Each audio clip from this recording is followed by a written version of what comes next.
All right, hey guys, what's up? Chris Fluck here, Chris Fluck Podcast, episode 27. Today's guest, a man that his name is eerily similar to mine, Chris Schoch, right? Yep. How you doing, man? Thanks for Good. coming on. How are you? So, got introduced kind of to you from a friend, Nikki Boyer. Hopefully, maybe she's watching right now. But just a quick little background on you. Well, I guess there's two things that kind of make this place a small world. Your wife. Yes. Long story short, it's Yep. kind of related to a family that I went to school with, one of my good friends. Yes. Katie Lang.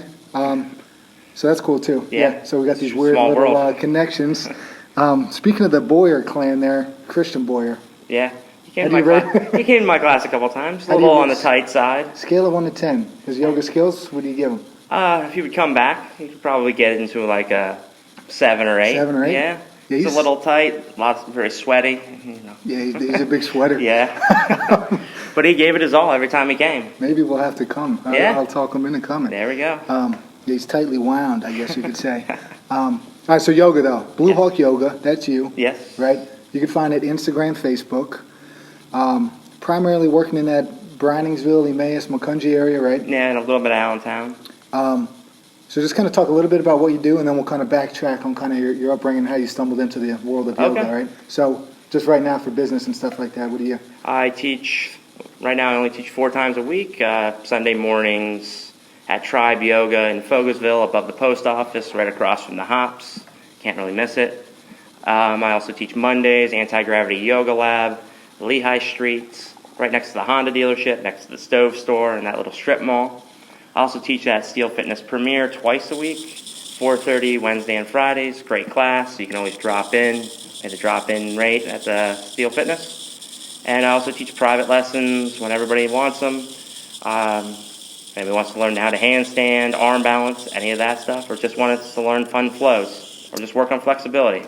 Well, I think I worked at Steel Fitness Premier back probably 5+ years ago, and I don't know, we may have crossed paths at some point. Probably. Because when I looked you up, I kind of recognized you, so you're probably doing funky handstands in the gym area. Probably maybe. handstands, So when- form balances, arm balances. There's not too many people doing that, so Yeah. when you see it, you kind of remember it. That was over 5 years ago. Yeah. Say 2019 right now. Yep. When did you get certified to teach yoga? 2014, I graduated teacher training. It was a 1.5-year process because most teacher trainings, they're like 3-6 months intensive trainings. But if you have a normal job like I do, you have to do it when you can. So it was a Wednesday, then every other Sunday. So it worked out well for my schedule. Great experience. But And yeah, it's 200 hours, right? Yes, 200 so hours. It's a commitment, so you can't Yes. just say, "Hey, I'm gonna take an online certification this weekend and become a yoga teacher." No, it's a lot more complicated than What that. are you There's a lot doing? to learn. What are you doing over the course of those 200 hours primarily? Well, I did Ashtanga teacher training with a little bit of vinyasa base to it. It was at Emmaus Yoga. Is it bookwork stuff too? Yes, Is it like half and half, or there's is it more? a lot of reading. You got Yeah. to read the Yoga Sutras. You got to read the 8 limbs of yoga. All know the 8 limbs of yoga. You have to know all the postures. So I did Ashtanga teacher training mostly. I don't really teach that, but you have to know the series. You hold the breaths. You have to know the adjustments for the alignments. I mean, there's a lot to know behind just the Ashtanga part of it. And then the brief vinyasa that was thrown in there is like sequencing how this move links to this move, that you can transfer it where it seems seamless instead of very chunky, it's not moving well together. So to be like, hey, we're going to do a standing pose. If it's not a vinyasa, then they're like, hey, we're going to go to the ground, and then they're getting you back up. Whereas the vinyasa stuff is one move transitions into the next. Yeah, that's a good way to do it. I feel like it's like one thing prepares the body for the next, and sequencing and all that stuff. So, but with the bookwork stuff, is that the books and stuff that you have to read? Is that based off what the teacher thinks is good for you, or if you go to any yoga studio and you want to become an instructor, are most of the teachers, are they using these books, or is it just kind of up to the teacher's discretion on what to choose? So most of the books are universal, like your Yoga Sutras, the 8 limbs, all that kind of stuff. And then there's, the Ashtanga teacher training's got its own type of books where your Ashtanga alignment, anatomy, all this other stuff. You also, in the teacher training, you do courses on a little bit of anatomy. You don't go really deep into it, but you do enough to know what you're working in different poses. Yeah, that's like a study all on itself if you Yes. really dive into anatomy. So that's 2012, right? When 2000 you decided? 2014 is when I graduated. 2013 is when I started. All right. So then you were what, 29 at the time? Is that what you said? 29 is when I started to get into shape and then found yoga. So let's get into that a little bit, Okay. because that was something too that Nikki was like, hey, it's kind of cool. You know, he's got an interesting story there. So let's go let's just go your upbringing kind of, right? 0 to 10, say, in those years. Okay. What were you getting into? I was born in Houston, Texas. My dad was in the military, then was a welder down in Texas, and he lost his job. They moved back to Pennsylvania. That's where my whole family's from, the Allentown area. I lived in Macungie up until December of last year. So I lived with my parents. Then I bought the house next to my parents. But I played every sport from kickball. I played the year of baseball. I even did 1 year of football. Did karate. My dad is a karate instructor. So How was that dynamic with was your father your instructor, I assume? when I first started, it was we went to the Grange in Macungie, this old building. My dad saw it, and we both started at the same time. I was 6, I think, when I started doing karate, and then he just took off with it and became a black belt and started teaching all the time. But eventually, he became my teacher. Yeah. But not off the start. That was someone different. How was that working with your father as a coach or teacher? Is that okay? Good. It was Was it tough on you? Yeah, he he was equally as tough on Equally? everybody. Cool. Yeah, so he didn't favor me, so that's a good thing too. Yeah. It's good to be tough. Well, I've seen both ends, I guess, where the kids are favored, or the exact opposite, where the parent could potentially be tougher on the child and setting like that's just like kids that come in here and work out and their father coach them their whole life or something. Some find it positive, some don't. So I was just wondering there. So you got into karate. Yes. Now we're getting into those teenage years. Yeah. You know. Then I did karate till about I'd say age 15, around that area, and then Anything now karate? No, not anything now karate. No. Not kicking anything? Do you think you still got it though? Probably I could if I went back to training with my dad. It's just finding time with all the other stuff I do. But then after karate and other sports, I played all these sports, basketball, nothing high school wise. But then at age 15 is when me and my buddies found bowling. And that was my big thing really big for 10 years, and I still do it today. But What's your best score ever? I have 300 games. 30 of them. 30, 300s, and It's pretty impressive. I think 4 or 5 800s. So a series is 3 games. Yeah. To equal over 800s, it's like a 267 for each game. So that's actually harder than shooting 300. You is Yeah, it? I have less of those than I do for 300. So you're playing those 3 games in like a few hours? Usually 2 to 3 hours, Yeah. depending. Once you get older and do adult leagues, you're also drinking while bowling, so things take a little longer. When you're a kid, Are you drinking and bowling and still hitting 300s? I actually, when I was in my bigger side of 240, I bowled more 300s while drinking than I have since I stopped Just start drinking and drinking bowling. again. No, I'm just kidding. No, don't do that. So we got 300 games of bowling. I'm pretty happy with about if I could hit. I don't even know if I ever hit a 200, so I'm pretty impressed. You put some English on it? You got a little spin on there? I'm more of a straight I have a shooter. lot of That's my problem. revs on the ball. Like Friday night when I was bowling, I was playing the last dot out for the 5th arrow out to about 8th board all the way back into the pocket. So across the whole lane and all the way back because they were so dry. I don't even know what that means, but it sounds good. What else? People who bowl. Yeah, I was going to say, bowling's a lingo too. What was I just going to say with that? Oh, how heavy is the ball? 16, yeah. 16? Yeah, you can have anywhere decent. from 6 pounds to 16 pounds. 16 is the max weight. Oh, really? Yeah. Why do you choose the max weight? Does everybody kind of do that, or is it no? a spin Because thing? if I throw 15, I throw the ball too hard. Yeah. I throw 16 anywhere from once I'm warmed up 18 miles to 21 miles an hour. So if I go 15, it goes past the break point, so it doesn't hook back. Yeah. Why is 16 the max? Is it just I think like the condition of that's the way it's always playing been. surface? It might have been also that's how much the ball return can actually pick up the ball and bring it back. Yeah.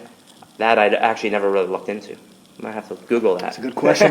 Good Google question. All Yeah, I would always choose the heaviest one. I only threw them straight. I don't know how to bowl anyway. But if I use something light, I would just right into the gutter.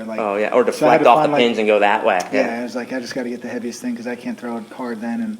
And so you're still so let's say age 15, you pick up bowling. Yeah. So what else were you getting into at that age? Was bowling your kind of social thing? Was there any kind of outside stuff that you dabbled with, or was that primarily what you had school, obviously? Yeah, bowling. I played guitar for probably 5 years or so. You still play now? No. I wish I have guitars. I have all the stuff. I just finding the time and then could have had you record a theme song for this.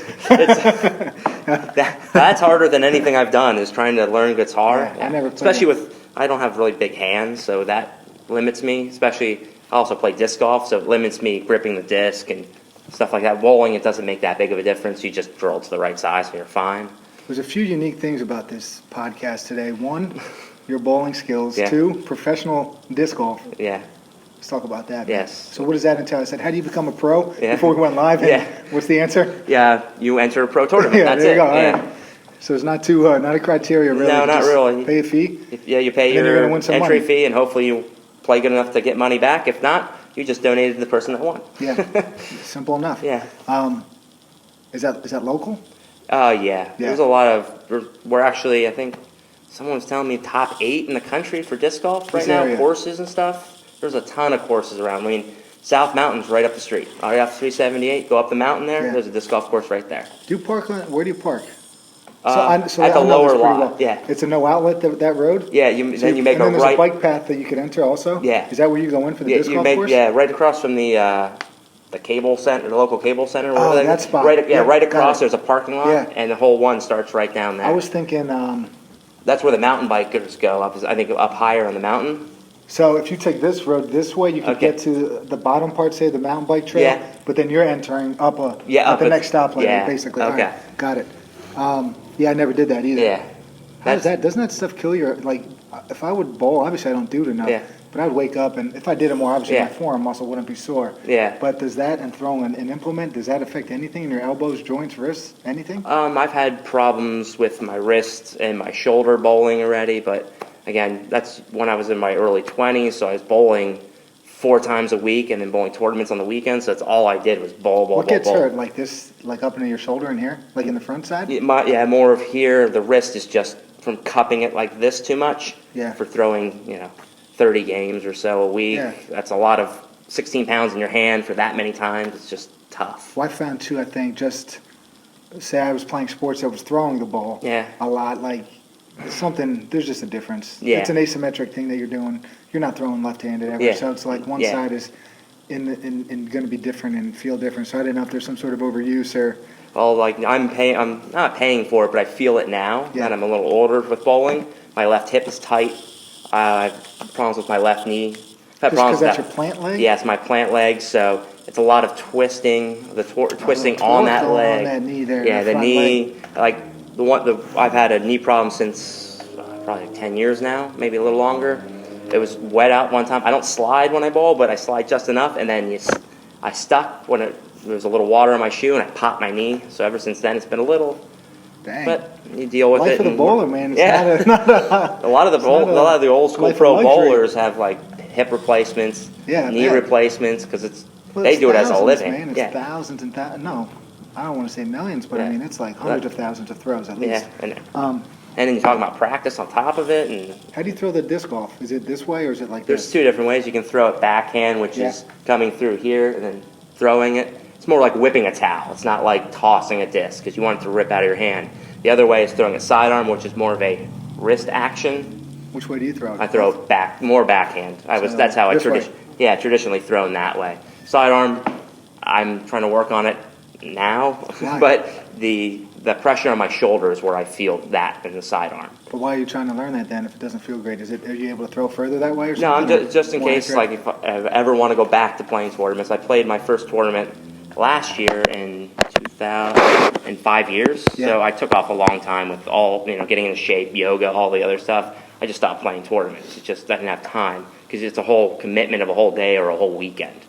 But just if I want to get back, I played a tournament last year. I actually cashed in pro for not playing a tournament in 5 years, and Still got it. Yeah, you can go out there. You can go out there and play a casual round with friends all the time, but stepping in a tournament, there's nothing like it.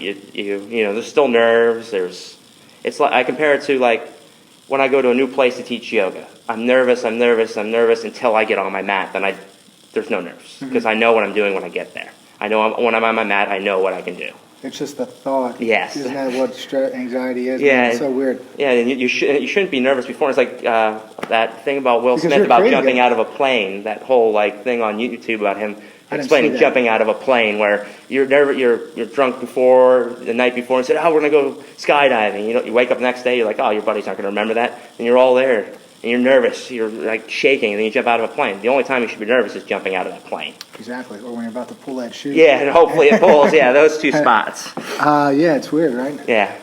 It's interesting, the brain. I like. Yeah, I like all that, thinking about that stuff. And that's where yoga comes in amazing, too. It's calming the mind, learning to control the mind as much as you can. I mean, that's what meditation is for. Because when you do meditate, I started meditating every day this year. And so talk about that a little bit. Yeah. What's your setup?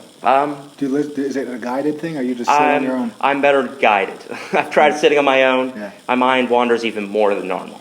But maybe that's the point. Yeah, exactly. To try to eliminate that time where you're all over and try to. Yeah, that's the whole point of what I've got over.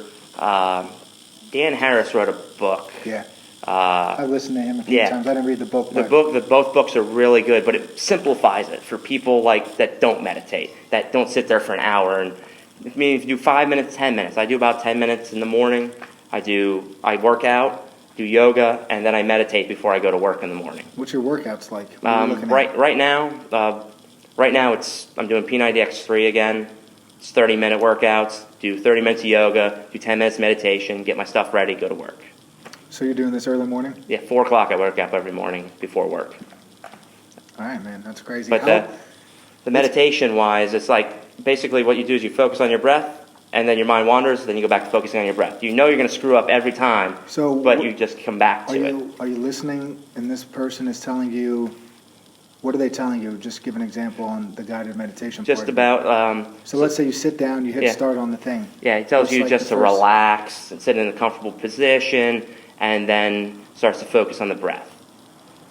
Then he's quiet for a while, then he comes back. When your mind wanders, come back to the breath. So does it have you count, no seconds, like inhale for a certain amount, hold? Nope, it's just focus on your breath, breathing in, breathing out. Just focus on that, and your mind wanders, bring it back to the breath. There's all different types of meditation, too. This one seems to work the best for me right now. Bring it back to the breath, meaning what? Just focus on your inhale? You inhale, focus on the inhale, then you focus on the exhale. Inhale, exhale. Just go over that over and over and over again. And then when your mind starts to think about something else, then you're like, oh man, I got to bring it back to the breath. Or after 5 minutes of it wandering, then you're like, oh wait, I just forgot about what I was doing. Yeah, is 10 minutes enough time? They say... is there a certain... Do they recommend a certain amount? The best advice I can give, just do what you can. You can go for a minute, you can go for an hour, 2 hours. Depends on how much time you have, and it's a process. Everything's It's probably better to start, hey, if you're worried about not being able to sit in that position, be like, all I have to do is 60 seconds today. Yeah. And then you realize, it's not too bad, Yeah. and you could probably progress that fairly quickly, but yeah. Meditation, I was going to ask a question, don't remember, but so let's backtrack then. You talked about P90X. You talked about getting certified 2014. Yeah.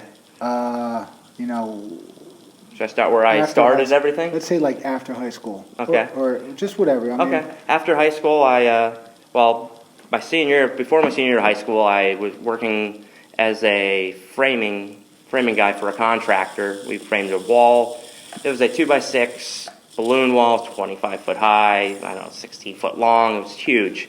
Guys trying to lift it. I got stuck underneath when it fell down. I broke T10, T11 in my back, and I messed up my jaw. My TMJ is still messed up because of it. And I was actually in decent shape at that point in my life. I was 185 pounds. I'm well better shape now, but I wasn't really out of shape at that point. You're 18. Yeah, 18. Break 2 vertebrae in my back. I missed half my senior year of high school because I was bedridden for a couple months. So it was rough. And then I recovered from that, but never really got into shape. Worked a little bit of construction after that. after I graduated high school. And so you're working construction. So those days, I mean, I see what some guys are buying, say, at the gas station. Yeah. They're in there at 8 a.m. They got tasty cakes, Monster, coffee, maybe some iced tea, like a big thing of iced tea, maybe. Yep. The diet is probably not ideal. No, as my a diet was guy. my diet was awful. So. And so you're 185. You start working construction a few years, physical job, but I mean, just started putting weight on. Yeah, well, after my back injury, I was probably well over 210 before I started, working construction and stuff like that again. So, I mean, 25 pounds with the injury. Yeah. And then what'd you end up, so what happened then? Is this a progression of a few years Just a progression, now? just not knowing, not having the information. I grew up, Pennsylvania Dutch. You cook everything with butter, meat, potatoes, all that stuff. I didn't really watch what I eat. I get down to 2 cheesesteaks in a sitting, no problem. It's never really thought about that. Yeah. And at that time, when you are 16, 17, your body's able to handle that a little better. But then once your activity level comes down, and then you're in your 20s, you're like, Yeah, and you start packing on the pounds. Yep. And then you start drinking on top of it because you're 21. Go out with your friends, get some beers, and that just packs on even more weight. Slippery slope, somebody say. Yeah, it is. It's about changing that slippery slope. So let's think about that then. So you ended up saying what? You got up to like 260 or 240? I was 240 when I was 29 years old. How tall are you? I am 5'9". So I'm a little bit shorter than that, weighing around 190 currently, and I know if I look up my BMI, I'm borderline obese. Yeah. So at that time, I'm overweight for sure right now. Borderline obese. You're definitely off the charts there. Oh, yeah. So you're out of shape for sure. Yep. And that was the biggest.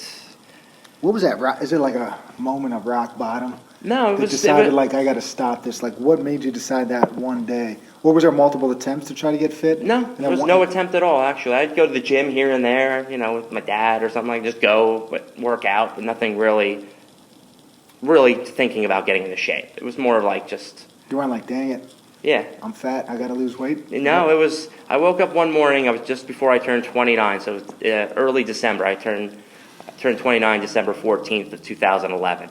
So I woke up. I'm like, I'm tired of being tired all the time. I'd sleep for 12 hours on the weekends when I wasn't working and all that stuff. I was just tired of being tired. So January. I was thinking it might have been January 1st, January 2nd. I don't remember. Whatever the first Monday of 2012 was, because I always start on a Monday. It's like, I have P90X, my buddy gave it to me, I'm going to try it.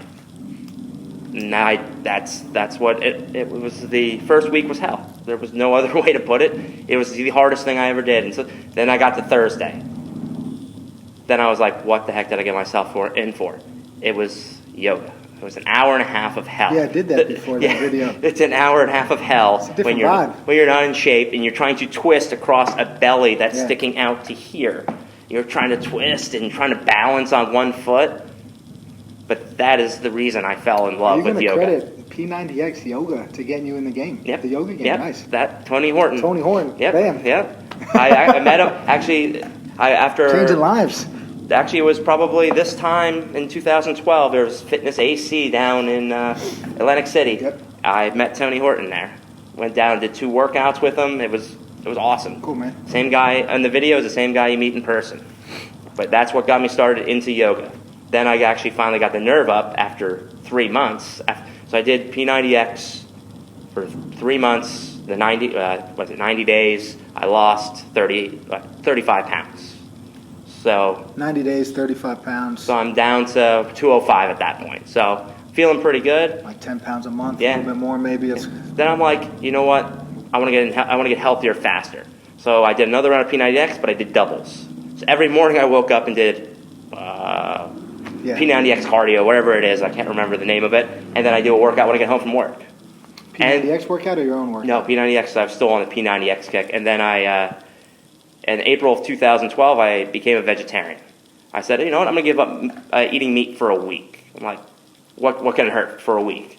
I felt better in that week than I did the first 90 days of working out, of doing anything. And I still haven't eaten meat since then. Why did you decide to become a vegan or vegetarian? Vegetarian. Yeah. I've dabbled in veganism here and there, but it's... So vegetarians, you could eat some eggs if you wanted to. Eggs, you can eat cheese, butter. Yeah. I mean, realistically now, the only thing I maybe eat here and there is cheese, but... Fish? Was fish ever in there or no? No. No, it's pescatarian. Ah, dang it. Yeah. But... so why'd you decide, though, to go vegetarian? Just to try it, to see if I can get healthier faster. It was nothing... Well, now I'm vegetarian more for the animals and stuff. Back then, it was just to get healthy. Yeah. I just wanted to get healthier faster, and it seemed like, what the hell? Give it a try. It can't hurt to not eat meat. Do you get anything, like, do you think any, like, negative side of things with that lifestyle at all in terms of health or anything? Like, no, I haven't had any health problems because of that. I mean, the whole, I take a lot of supplements too. You know, oh, that's an issue, right? Yeah, B12 is a big issue for vegetarians. Yeah. Mostly vegans are more for the B12. But yeah, I take supplements, but no, I've never ran into a problem. I feel great. You know. So what do you mean primarily? Say, like, you know, there's also the concern with, like, protein and stuff. Like, yeah. Well, is that a concern for you, or you just say beans, like, nuts? Yeah. I mean, when I first became, I was still doing whey protein, so I had all the protein I can get. Yeah. I mean, do you eat a lot of soy products? No, not really. I mean, we do tofu at home. Is your wife a vegetarian? She's more pescatarian. Every once in a while, she'll do chicken, but she has a lot of food intolerances. So it's harder for her to be a vegetarian or a vegan than it is for me. I guess you don't really have to get into it, but is it like kind of like an autoimmune situation, or? Not just like it messes her stomach up if she dairy, gluten, certain type of nuts, stuff like that. Corn, corn's a big one for her too. Yeah, same on my end here too. Not with me personally, but it seemed like the big four would be like corn, dairy, gluten. And what am I forgetting here? That people. I know. Well, she's intolerant to nuts, but really nuts. Yeah, like peanuts. That's like a legit allergy. No, she can eat them. Throat is like closing. No, she can eat them. She's just. Soy was the fourth one I was saying. Okay, that affects people primarily. Yeah, there's so much stuff out there now that it's so easy if you really want to become a vegetarian or a vegan. Yeah. So you got that going on. What is the role? So this is 2014-ish? 2012, yeah. Then. Did your wife? So when did you meet your wife? 2014. So, she play a role in your decision to approach the yoga stuff at all? Or? No. This is well before I even knew her.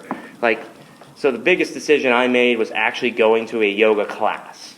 Where'd you go first? Somewhere. Emmaus Yoga. Emmaus Yoga.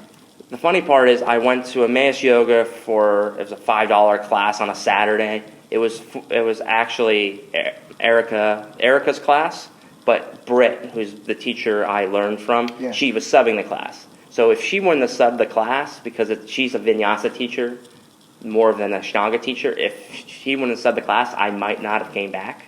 So it was just kind of fate that worked that way. Yeah. Then I started going back like twice a week to her class. That's where I learned to arm balance, do inversions and stuff like that in the beginning. Kind of a mentor then to get you in the game a little bit? Yes, she was my biggest influence to become a teacher. And you did I wanted to be like her. She was part of my teacher training. She didn't, at Emmaus Yoga, Erica McHughes did the most of the teacher training. Britt was a part of it here and there for like sequencing and stuff like that. Cool. So you just made that decision, P90X, hey, I'm going to become a yoga teacher, 200 hours. You banged that out in how long? It was about a year and a half, Year and a half. All right, you got your cert. Now what? You got to find some work, right? So the weird part is when I first started teacher training, it was the first week I had private students. That's how I learned to teach. Doing the teacher training helped me with a bunch of other stuff, but I didn't learn to teach that way. I was teaching people for free, trying to learn how to teach. To get some practice. To practice, more practice. At one point I had... How long were those? Like, were you able to format a full... Hour, I was doing an hour of yoga. At that point, it was like a modified Ashtanga series. So the set series Meaning done... what, though? Explain the Ashtanga. So Ashtanga is the set series done the same way every time. You hold things for 5 breaths. The full primary series is an hour and a half, but most people don't teach it because a lot of the moves most students can't do or physically could hurt yourself if you don't do them right. So I would just teach like bits and pieces of the primary series to my friends or people I knew, and just to get practice. I did that for free until I think I was actually certified as a teacher. So for a year and a half, I was teaching people for free to get practice at being comfortable telling people what to do in front of people. because it's a different world too between private lessons and teaching in front of a class. And that's one thing the training did, is they put us in front of classes. So you did teach part of a class or a full Sunday free class for people. Cool. It's probably the best way to learn anyway, through actually doing, instead of, you could read a textbook all you want, but if you don't know, if you can't step on your mat, and like you get super, like you were talking about, the anxiety or something. If you have that, I don't know. I think the best way to get rid of it is through being exposed to it, so practicing and whatnot. So doing that, good to go, loving it. Now you're like, I would like to do this. Yeah. But then it's not always easy to kind of get started. What about being a male in the yoga, as a yoga instructor, as a male? Even a male as a student. When I first started going to classes, to Britt Tagg's class, I was usually the only male in class. It'd be me, 20 women. Yeah, I can relate. It's like you're intimidated. As a male, you're intimidated in that position where it's all women around you. And especially starting out, I wasn't flexible. I wasn't even that strong in the yoga sense.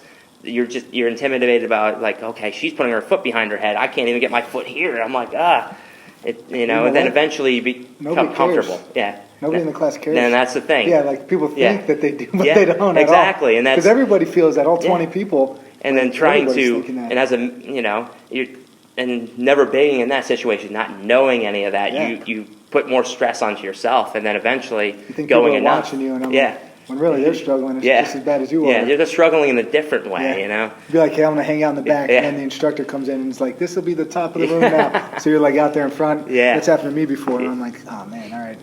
So you got to kind of lead the charge. Yeah, so anyway, it's super rare. So like, definitely female dominated, but that's not like, that's just the way it is, I think. Yeah, and now there's been more male teachers coming around. I know. It's just, and everybody has their different style. So people go to different people for different reasons and things. It's just all about how you approach it. Yeah. Speaking of styles, how would you define your style? I'm a vinyasa-based teacher, but I focus on very fluent flows that make you be in the present moment, where if you're not listening to me and not thinking about what you're doing, you'll get lost or you fall over. I mean, I like to challenge people to advance their practice, to make them try different things that they normally wouldn't try in a normal yoga class. It's not an expertise, but I'm really known for arm balances and inversions. So your handstands, your forearm balances, your headstands, which is not my favorite thing to teach. It's the basic. There's a lot of stuff that could go wrong that I don't like. Arm balances, though, there are numerous of them, and then between that is transitioning between arm balances or between a handstand into an arm balance. Let's say I'm doing a handstand and I'm about to fall over. Yeah. What's the exit strategy? Cartwheel out. I usually just hit a forward roll out. Yeah. Well, that's if there's no one else in the room and if you have that much control. It's actually safer to cartwheel out.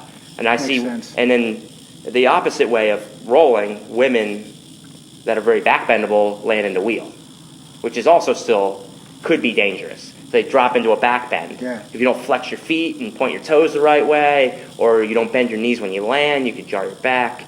So cartwheeling off to one side or the other depends on your...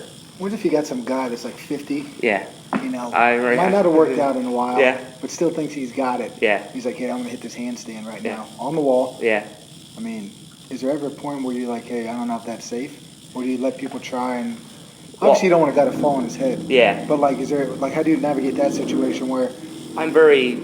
so if I have a new student in there that I don't know, when we get to I usually have an inversion part of my class, so it's like 5-10 minutes of doing inversions. I really break down stuff. If I have a new person in class, I break down a headstand. I'll break down a forearm balance, then I'll break down a handstand. The importance of all those. And I'll break down a pose that if you don't want to go upside down, I'll do like dolphin rocks, which is still being upside down because your hips are above your head. So what do? Just rock weight into your forearms? Just rock. You're here, you rock forward, a rock back, and you push your chest towards your knees. So it's opening the shoulders, which most people are tight. So like you're folded up kind of? Yeah. So, I mean, I wouldn't have them start out with handstand if I've never seen them before.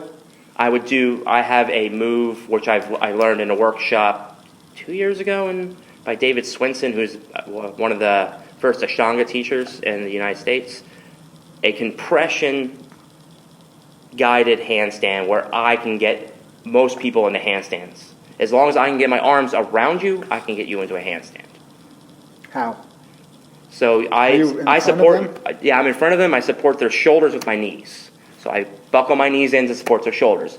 I go behind, right on their hamstrings.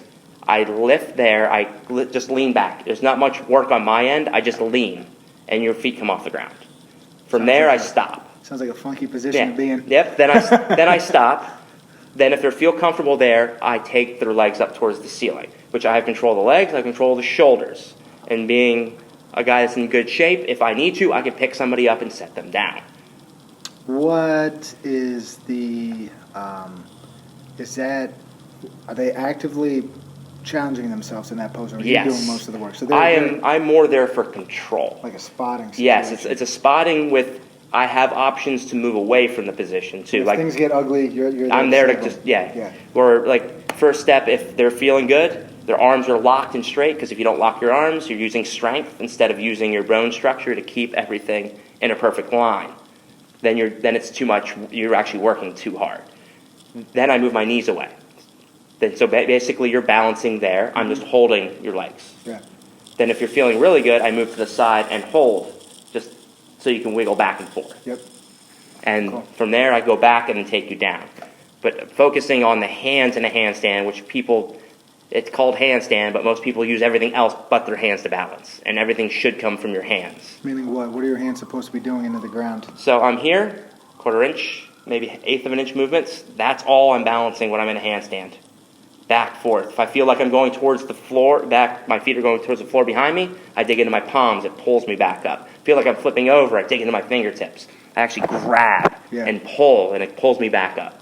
Again, there's a certain spot where you just go too far and you have to exit out of it. But if you're totally level, what are your hands doing? Just kind of like just this? Here, and then no matter what, you're going to have micro movements to keep you in that one position.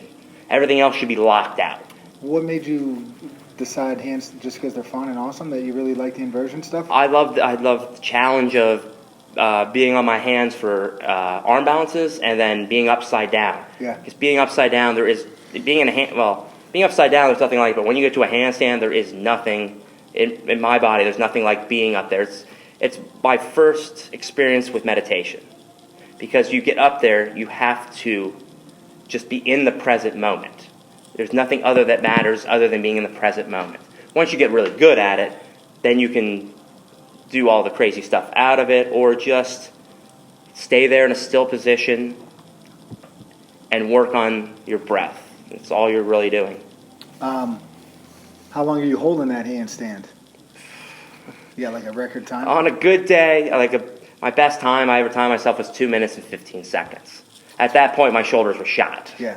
It's a long time. Yeah, it's a long time. Like yesterday, I was just messing around. I did some yoga flows outside, and then I did a handstand hold. It was like 1:30. I mean, it depends on the day. There's days I get up, I can hold it for 15 seconds on a good one. So that type of stuff, if you were going to format a class, you got different skill levels in there. Yeah. So you have variations for at the end there. It's kind of like what you just ran through. Yeah. How do you format a typical class? I know there's different levels and stuff like that they have on like the class schedule. But Yeah.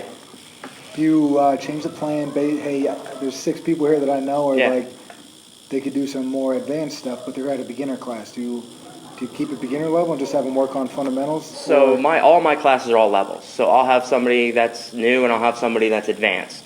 What I do is I teach the same thing I would teach advanced, but I give modifications for the people that are new.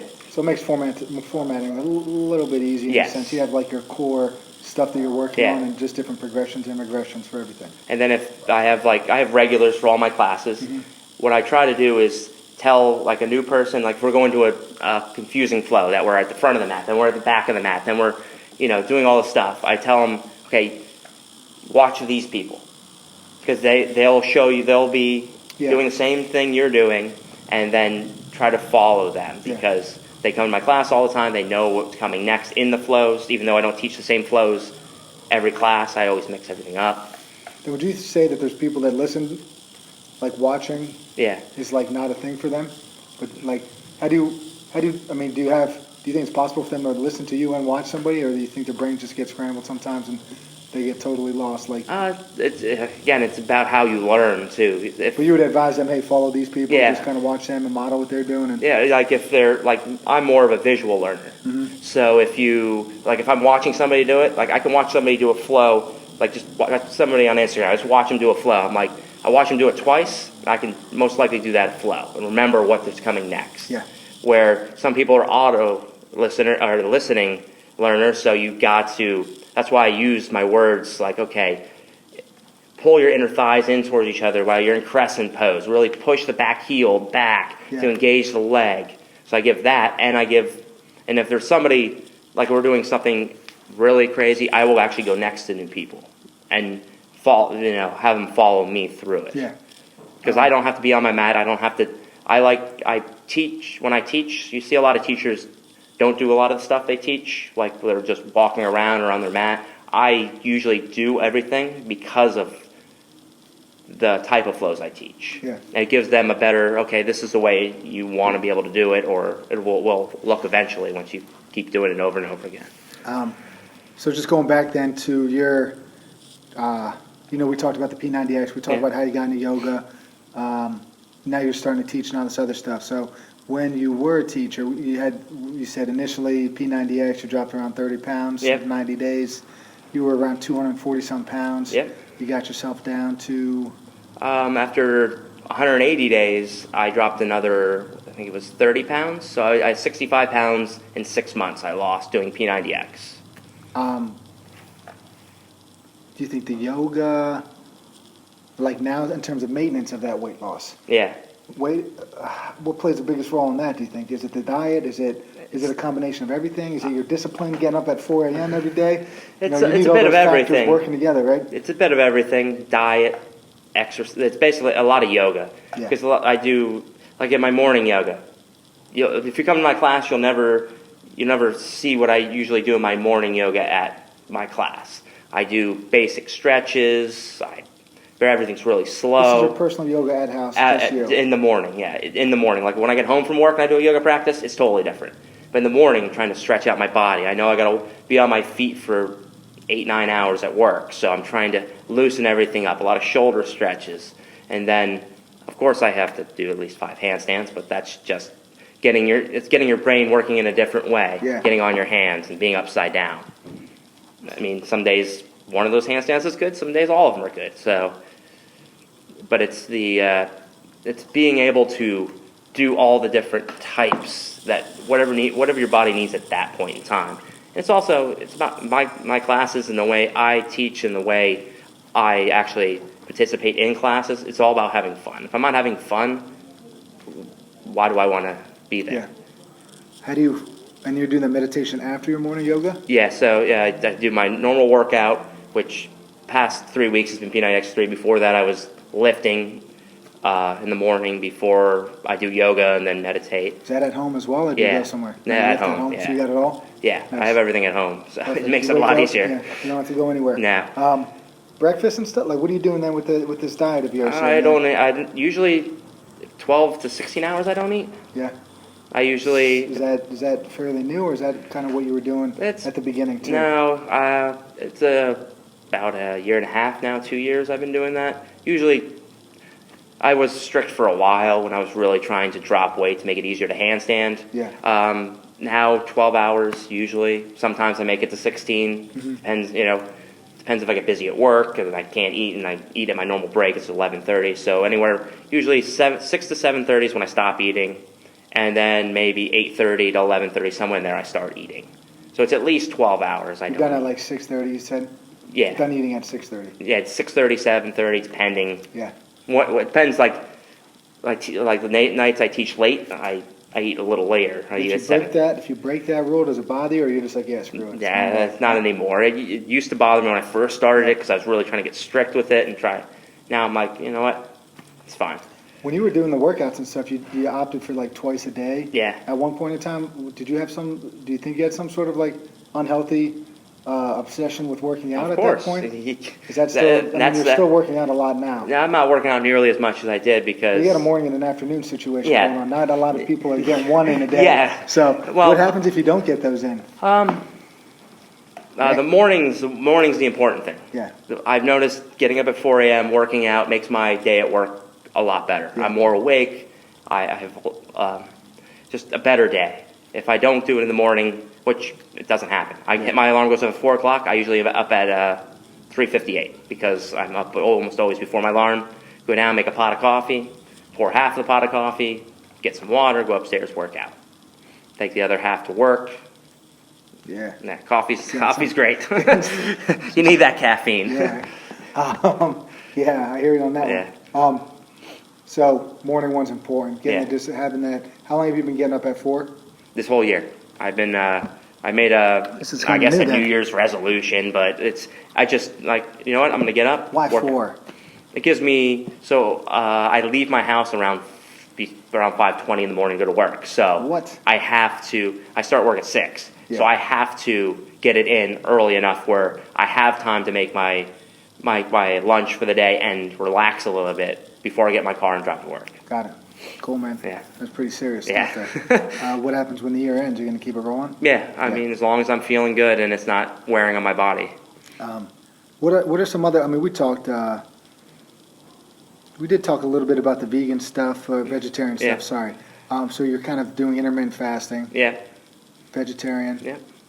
Do you miss eating anything at all? I get that question a lot, and the answer is actually no. What do people say, like, don't you miss bacon? Like something like that. I feel like that's always one. Yeah, the thing is like, especially since me and my wife have a pet pig now, that we really don't eat. Wait, is it a mini pig or is it a full size? No, it's a mini pig. It's a Giuliano Micro Mini. Is that in the house with you? Sleeps with us at night. We actually built an elevator in the house so she can go up and down. Wow. Yeah. Whose idea was it to get the pig? Joint effort? Well, she was like one day when we lived at the old house, why don't we get a pet pig? I'm like, okay. And then we started looking into it and we got one. And my parents got one too. Pigs are smart. It's fourth smartest animal. What are the top 3? Humans, it's debatable sometimes. Monkeys and apes, dolphins, and then... What about the whale? Where's that orca fit in? Yeah. I feel like they're smart. Do you know where they are? I would say a little farther down maybe, but right, so the pig's up pig, there. like our pig was 3 days of being alive. It was it was litter trained.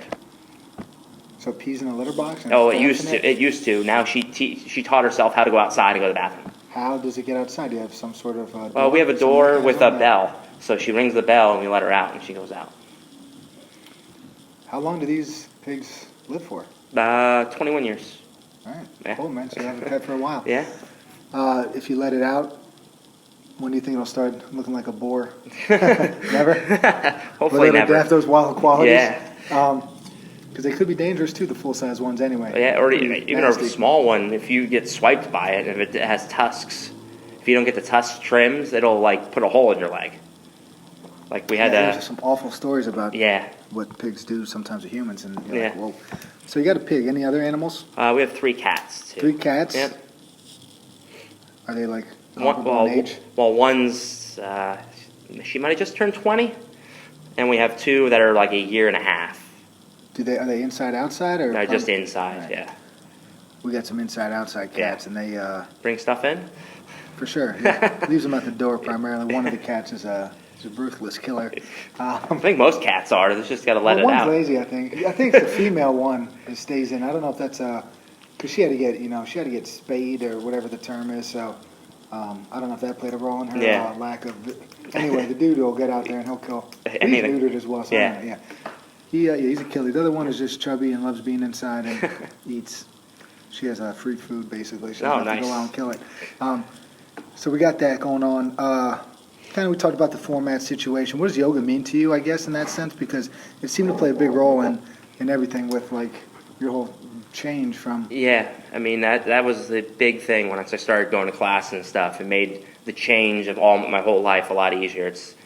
It was just a big effort. I mean, I'm going to actually read what I wrote on Instagram the other day just because it's really that moving to me. So this is actually the post I had. The other day I was told what I teach isn't yoga. What is yoga? I think yoga is whatever you want it to be. Yoga to me is my gentle stretching and meditation in the morning. It is also my hand balancing, my hard vinyasa flow, and what I teach to my students every time we step on our mats. Yoga is a way of living and loving every minute of every day. The thing to remember is yoga is not judgment. It's about being present and holds a different meaning for everyone. I mean, breathing, flexibility, strength, balance. Yeah. That's what it really means to me. I mean, everybody has a different meaning for it, but that's my meaning, and it makes my life easier. I mean, it's weird to say, like, it's not yoga. Cause yeah. There's, like, you just talked about a few different disciplines, but even I think before we went on, I asked you about, like, some of the different poses, upside down, the inversion stuff, and you ran up, like, 27 things. Yeah. And I was like, all right, I was thinking of, like, 3. Yeah. And then there's almost that many different disciplines. Like I talked to you, I did like hot yoga, and you got different Bikram and there's other places that did different series of poses and stuff like that. Yeah. A lot of options out there. So I guess that person probably should just not come to your class. Yeah, maybe. they go to another class that you might enjoy, might be what you need. Maybe my class isn't, which is fine. I'm not a teacher that's for everybody. There's a teacher out there for everybody, but I'm not the teacher for everybody. Yeah, it makes sense in everything, really. I mean, you just got to find trainers, a match, find a fit. Yeah, even karate, same thing. It's just you got to find your teacher. What about like anything else that you want to throw in there that you would want people to know about yoga? And like, do you think it's important that everybody should kind of give it a try at some point in their life? Or I think everybody should at least try yoga. Again, there's style for everybody. If you just want gentle stretching and sitting in postures for a while, there's a style for that. If you want athletic challenge and try to go handstands and arm balances, there's a class for that. I mean, there's everything in between those two. Yeah. If you want a set series, you have your Bikram, you have your Ashtanga. I mean, then people love that style because they know what's coming next and their mind doesn't have to work. They're just going through the motions. I like that part of it. Yeah. We know what the hell's going on. Yeah, it's like a meditative state of doing that. And you talked about, I think yoga too, something where like you said one of your favorite clients is in their 70s, yeah, right? So 78. So there's people that aren't even living to be that age, and she shows up twice a week. Yeah, so twice a week to my class. People always seem to be looking for stuff to do forever. It's like people get in their 40s, 50s, 60s, are like, I can't run anymore, this hurts. Well, it's like, like that's vicious on the body. So maybe find a hobby or something that you could do, whether it's like whatever, you want to go swim, fine, but yoga is something you could do. You can do it every day. Almost until you're not alive anymore. Yeah, exactly. So we also talked about that one guy. What's he doing on Instagram, Yuri? What's he getting into? Something on this guy. I didn't look him up yet. So there's three main, there's probably 4, but 3 of the main people that I follow and I've done workshops with that I've learned a lot from. Yuri Marmerstein is one of those. He is a hand balancer, so he teaches hand balancing. There's nothing to do with yoga. It's just hand balancing. So one-arm handstands, press handstands. Amazing. And he's not your normal hand balancer, so he's got thick legs, big arms, jacked. So learning from somebody like that is different than learning from, even just the yoga type of learning. I've learned a lot in his workshops. Some of my favorite teachers that I've done workshops with, Dylan Warner, still one of my favorites. I model a lot of my flows after him. Another one is Patrick Beach. He's an amazing teacher. I've done 2 workshops with him, and I've learned so much between those 2. Another one I follow that I've actually never done a workshop with is Dicey Decline. Dicey, yes. He's a very... like that. He was the first male teacher that I saw that I did online classes. Like, there's 2 big ones, the Yoga Glow, which is Glow now, and there's Aloe Moves. I do Aloe Moves because Patrick Beach and Dylan Warner are on there. But those are my influences to how I teach and some of the practices I do. Is there any like continuing education stuff to keep your certification? No, not really, actually. You're just choosing to... I just choose to continue learning and all that. Continue learning what I want to learn and what I want to teach my students to make them safer and challenge them more. Yeah. In terms of, your business, you talked about Blue Hawk Yoga. Yeah. You're on Instagram, you're on Facebook. Yes. I know you put videos up of you doing poses and stuff like that. Where do you see Blue Hawk Yoga? Like, you just started it. because you're an instructor, or do you see this progressing into something down the road, or I'd like to. what's your goal, I guess, for it? My goal is to get more private lessons to teach people what they want to learn on a one-on-one situation, or even two-on-one, where they get more out of it than a group class. Where in a group class, I have to teach. I'll teach the same stuff, but I got to modify stuff. But I can't give attention to everybody like I would want to. Where in a private lesson, you get that attention. If you want to work on handstand, we'll do some warm-up yoga flows, stretch the wrists out, shoulders, hamstrings, and then we'll spend 25 minutes doing handstand exercises or arm balance or even just stretching, getting more flexible. Or I want to build more yoga strength. I want to build yoga core, which is totally different than having a six-pack and strong core. You use the core in a different way in yoga. So it's that I would love to get more private lessons and teach one-on-ones. Stuff on like a smaller environment, smaller scale. And you do that out of where you live, right? Yes, I have a little studio in my house to teach private lessons. Cool. And if you don't feel comfortable with that, I always can travel to people's houses too. Whatever's better for them. And with that injury that you did sustain when you were younger, 18, sometimes I would take a class and I would put myself in a pose and be like, you know what, just based off what I know, I'm like, I don't really think I should be bending and twisting this way, just because I know it might not be the healthiest thing for the spine. But yet it's like one of the yoga poses, whatever. So would I do them maybe, or I just would skip the pose? Is there anything that you run into where you hit that area and you're like, I don't know if this one's for me? So this is probably very controversial. I don't teach Warrior A. Which would be where you're standing, you're in this lunge you're standing in a lunge, just say your right foot's forward, right knee over right ankle, front heel, back heel in line, back foot, left foot would be 45 degrees. 45. And your hips are square towards the front of the room. Yeah. For most people, that is just not a functional pose. For me, I don't like the pose. It feels bad on the back hip? Yeah, back hip. You're trying to square something. Yeah. To do the pose better for most people's body, you take the legs wider. So instead of that, I do Crescent Pose, which is just the back heel up, everything squeezing in towards each other. It's one pose that I don't teach because for me and for most of my students, because I've discussed it. Okay, it's like I'm not teaching this pose. What do you think of the pose? And most of them are like, yes, I'd never really liked that pose, but it's a staple in yoga. Is that Warrior A? No, that's cool. Yeah. But I mean, with your injury, anything in that thoracic area that's yoga's helped that out. And since I've been doing a different kind of vinyasa, you know how you usually do plank, chaturanga, up dog? Yeah. I do not teach. I do not teach that way. How come? It's not a. So I learned. The up dog is concerning for you with that? No. It's not the up dog. It's the way you get into it.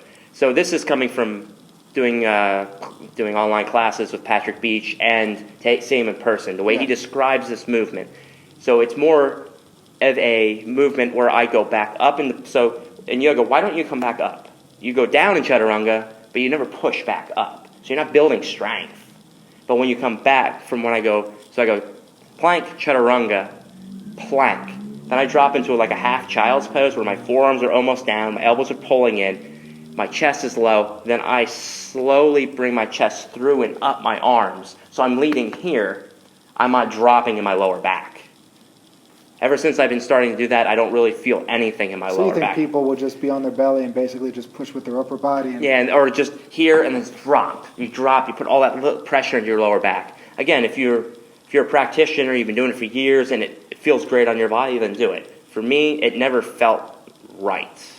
Well, I think there's two things to that. I think one of the issues, I was just talking to somebody this week about it, is she was telling me, hey, I think my hamstrings are tight. Yeah. And I see her move, and I'm like, no, they're not. You're not limber. Yeah. But it doesn't mean it's bad. It's like, whatever.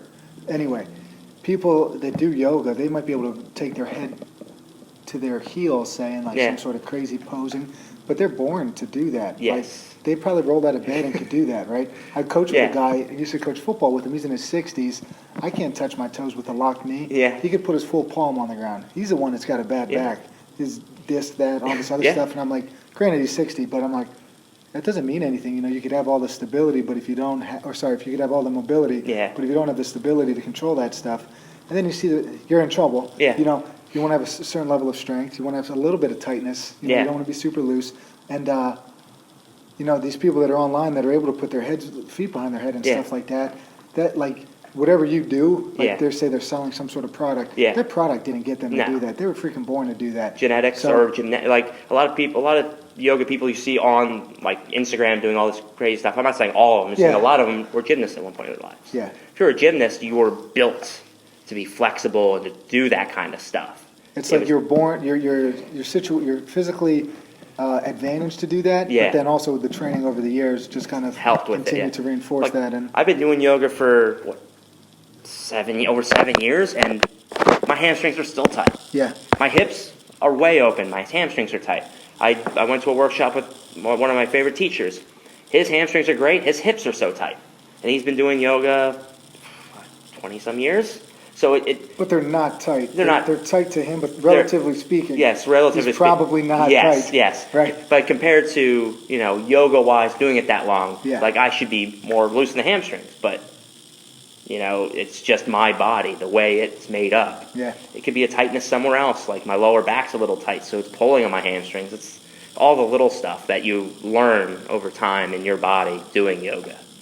Number one gripe that you have with the yoga community? That everybody should be working together. I know it's a business and people are trying to make money. That's the way it is, but everybody should be friendly with each other. There should be no competition where, this studio doesn't like this studio because of this, or, why? It's not making anybody else feel better. You're bringing people down. Yeah. It doesn't matter, I'll suggest people to go to other teachers because, okay, my class is a little too hard. Hey, try this class. Or, maybe there's not a class at this studio I teach at, but go to this studio and try that class. And just finding something, and then maybe after, a couple months of them going there, it's like, oh, that was awesome. Let me try to go back to your class and see how I am now. It should all work as one. In theory, more studios should have more people doing yoga, which is the goal. Yes. I feel like having more people doing it. And so there's enough out there for everybody, and you shouldn't have to crush your competition. That's probably a stupid way, and nobody's ever going to like you, and you're not going to build these relationships with people that another yoga studio has somebody that's like, I'm moving to Makunji. Do you know any good studios there? They're going to send them to you if you have a positive relationship. Yes. Stuff like that. Not like you're out there bashing them. And it should be a one community where we're all, or at least civil towards each other. You don't have to all get along. Nobody, but civil and just be nice to each other. Right. That probably is the number one gripe for a lot of industries. Probably it is. Stuff that I do too. What's the best thing about, being a yoga instructor? Just helping people. Yeah. Getting people to their goals, or challenging people that, 78-year-old woman, Bobby O'Brien. She's amazing. It took her 8 months from when I started teaching at Steele. She came to my classes every week. 8 months took her to go into a headstand, and she was dedicated to doing that. And now she can get into a headstand, no problem. Nice. Now she's working on her handstand. That level of dedication, at an older age, trying to think. I'm in my 30s, and you see people in their 20s and 30s when I'm teaching going, I don't want to try handstand, I might get hurt. Which, everything, you can walk outside and trip over your feet and break an ankle. But again, it's about trusting yourself and trusting the support, like any teacher. If you trust your teacher, I will stand there and I will help you with it until you feel comfortable enough for me to step one step farther away or just step all the way away. Nice, man. Yeah. Anything else you want to add in? I got one more question. Nothing really to add in. Just thanks for having me on here. It was amazing. Blue Hawk Yoga. Yes. Where'd that name come from? It's my Native American name. Blue Hawk? Yes, Blue Hawk's my Native American name. So what do you mean that's your Native American name? That was the name that was given to me by not my real grandfather. So we have a cabin up in Sullivan County. This sounds like it's going to be a good story. in Fogos, in Forksville. Yeah. So it's about 2.5, probably 3 hours from here. All right. So when I was growing up, we'd go up to the cabin, and I guess there's a powwow every year at the campgrounds in Forksville, right near the World's End State Park. So me and my parents have been going there since it started. And so you guys are Native American? So this is the weird part. So my great-grandmother on my dad's side is Native American, but we don't know what lineage, because grandmother on your dad's side. So my great-grandmother would be my dad's grandmother. Yeah. So we don't know how she's Native American, because back then it was so ashamed upon, so they hid all the knowledge. You're talking like 100 years ago, maybe? Not quite? Yes, she was born in the early 1900s, so... Yeah, so back then it was like a sin to be Native American, so they hid it. There's just no real history? No real So how do you know that history. she was? Just from her stories and her word? Her skin color, the way, her hair was, it's just had that Native American. Did you know what her name was? Did she have a nice name? Blue Hawk? No. She didn't have a Native American name. That's the whole thing with that. But we were up there, and I guess my dad became friends with people it was called the Eastern Delaware Nations, and then eventually got adopted in by grandfather Wallendaga, which I actually have tattooed. Boom. On my leg, which you can barely see.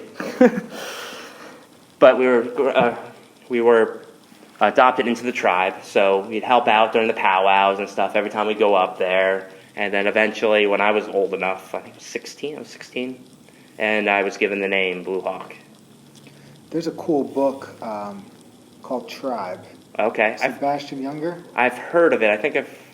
He wrote The Perfect Storm. He's a great writer. Okay. He, it's a little bit all over the place, and I probably talk about it in like every podcast, but it's an awesome book in the sense that it's just about community, right? Yes. So a lot of different things. He was a war correspondent. Okay. He came back. He had PTSD. So the theme is kind of around that, and there's not a sense of community when some of these soldiers come home. Yes. They're fighting one day, home the next. So trying to adjust to being a father again, and a husband and all that stuff after they were just in the most chaotic situation a man could probably get himself into. But one part of the book talks about 1800s and stuff like that. A lot of white settlers say they would run away and go live with the natives. Yeah. Natives were not running away from their environment trying to live with the white settlers. Yeah. And some of these natives, some of the settlers would go rescue their people, and the people didn't want to leave; they wanted to stay. Yeah. And they had families with the natives and all this other stuff, and they just took them in, and everybody had a purpose, and they never exceeded. There was no. They just did what they had to do. There was no need for excess. Yes. Everybody had a role, and that was that. So it basically just ties in the importance of community and how. But anyway, there's Benjamin Franklin being quoted, and there's stuff in there where trying to figure out. I wonder why these white people don't want to come back in our community, And they're we have everything, stuff like that. So it's interesting. It's a cool book. I'd recommend it. It's I was gonna say. I think I've heard it on the Joe Rogan podcast. I think he's mentioned it a couple. All the time. Yeah, I was gonna say I listen to him all the time. Do you really? He's amazing. Yeah, me too. Who's your favorite guest on there? Is that where you got the meditation stuff from? That's the first time I learned Dan Harris was on there. I like Neil deGrasse Tyson. That's always a fun interview. I'm trying to think of some of these. Do you listen to any of the comedians he has on? It could be Jim Gaffigan the other day on there was pretty good. I listen to the MMA stuff. I like listening to the Do you watch the fights? I watch them when I can. I got UFC Fight Pass. It's $100 for the year. Yeah. And, I just started watching again. So this weekend I had a kind of a weekend of myself. So I found myself watching a bunch of fights. What was the last couple ones you watched? The Khabib fight. That was awesome. I didn't watch that one. Yeah. But I watched Jones versus Thiago Santos. Have you seen that? Yeah. The dude tore his ACL in the second round. His knee was just buckling and giving out. He kind of beat Jones, but he lost on the scorecard. He won 5 rounds. That was a good fight. And I watched... the Stipe fight was good, too. Watched that one. Stipe, DC, that was good. That whole card was good because Yoel Romero fought Paulo Costa. Yoel Romero's jacked. The other dude's... Yeah. They're kind of different builds, but the other dude was freaking ripped, too. Yeah. Who was the other fight on that card? I don't know. Yeah. But anyway, it's cool. I just started getting back into it. Stipe and Cormier. Wait, was that the same one? Stipe? Yeah, it was Stipe. Yeah, it was that one. And then there was Yoel, and there was another one I watched. Yeah, that was... It's just interesting. Wasn't as exciting. That's why I liked listening to the podcast of them on there. That's what got me watching it again, because I would know what was going on, but I wouldn't watch the fights at all, because I'm not staying up to watch that stuff. So it's late. Then I figured out that there's a UFC Fight Pass, and I could watch it at 11 a.m. and on a lunch break or something if I wanted to. Do you have a favorite fighter? Khabib? I don't know. He just crushes people. I just like watching. I just like especially his upbringing and the way he was. His respect is big. PETA is mad at him because he's wrestling bears. He wrestled bears when he was like 7. They're not happy with him. They're telling the UFC needs to step in and do something. Well, how? He lives in Russia. I don't know. It's just organization. Have PETA go over to Russia and see how that works. They'll get killed probably. There was a guy that stayed with him, Anatomy of the Fighter. He does these video snippets, and he's the guy that got that video of Conor McGregor throwing that thing into the bus. Do you remember that? Oh, yeah. So this guy went over and stayed with him, and it's like Dagestan is where he's from. Okay. And he's like 6'5" black dude playing almost semi-pro ball. Yeah. And in that country, he's definitely a minority. And but he's like, everybody loved him because he was hanging with Khabib. Yeah. So he was like part of Khabib's team, so he was like the man. Yeah. But he said it's just a different world. Yeah, I couldn't imagine it over there. He's the king, man. They're like firing off guns after he beat McGregor. Their celebration's a little different than ours, I guess. But oh man, that's cool. What else? Joe Rogan, great guy. Yeah, love his amazing. podcast. Who else is on there that's good? I don't know. I think I learned more listening to his podcast in the last 2 or 3 years. Oh yeah, you learn so much about different things that you would never come in contact with in normal life. Yeah. Could agree with you 100%. Yeah. All right, man. I think we're good. Okay. You got anything else to throw in? Not really. Just come check out one of my classes. Hit me up on Instagram or Facebook if you want a private lesson. Blue Hawk Yoga, but they could even get a glimpse of kind of, well, the stuff you're doing on there, that's kind of a private practice stuff. Like, no, not really. Some of the classes, some of the flows I do on there, I teach. So a lot of the flows on there, I teach. Some of the stuff like handstand transitions and stuff like that, that's just more for me and to show, like, just to be like, okay, I'm a person that used to be not in shape and not be able to do anything, and I changed and I could make my body do this now. That means, not everybody, but most people can change. You can get away from your genetics. Like my genetics are stocky on both sides. They're not great genetics. Yeah. And I went from being 240 pounds. Now I'm down. I hover around 165. I've been down to 150 already. So that's a lot of weight you lost, man. Yeah, it was hard, but it's worth it. Battle every day to kind of keep it off, or no? It's a very mental battle because always in the back of my mind is I never want to get back to where I was. Yeah. And it always motivates me to keep pushing myself. Be like, okay, you know what? I don't want to get up at 4 o'clock tomorrow, but I'm going to get up at 4 o'clock tomorrow to do it because I know I need to. You listen to Rogan, so you know Jocko. Yeah. Discipline equals freedom. So if you got the discipline to get up at 4 a.m., it gives you freedom then throughout the day to do whatever you please, and you kind of get a win immediately right off the bat. What's his name? David Goggins. Embrace the suck. Dude, that guy's a maniac. Yeah, he is. His videos are funny, man. Yeah. The one, my favorite was he's out running in this heat, and he's like, hey, some car came up to me. They're like, hey, man, why are you out here? He's like, because you're not. That was his reason. I'm like, that's like the perfect answer. He doesn't want to be like everybody else, which is he changed his life, too, from being like 300-some pounds to a Navy SEAL. So anything's possible. He's nuts. All right, man. Thanks for coming on. Oh, thank you. Thanks, Nikki. Thanks for having me on. For making the connection. Thanks, Nikki. YouTube. Sorry, we got this thing on iTunes, Google Play, Stitcher, YouTube, Facebook Live over here.